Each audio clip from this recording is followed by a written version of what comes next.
Hey guys, today, let's learn how to fix iPhone stuck on SOS only. So in the cases, you were having problems with your iPhone.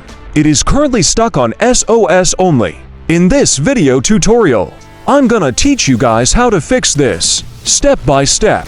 So please watch this video until the end to find out just how.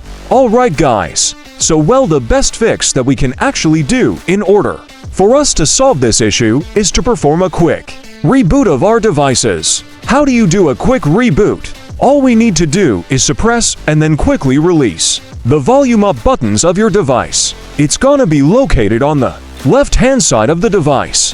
And right after that, you have to then press and then quickly release once more, but the volume down buttons. Now let's repeat that. So the first step is to press and then quickly release the volume up. And then the next step, as after that, is to press and quickly release the volume down button. Now the next step, after you've done those two first steps, is to press and hold the side button until you see the Apple logo on your screen.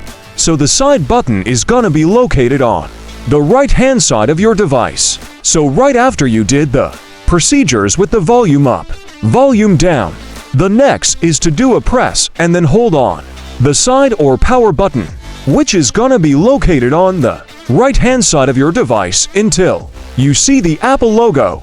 And then once you do, you see the Apple logo, just release the button, and it's gonna perform the reboot real quick. And that should solve your problem.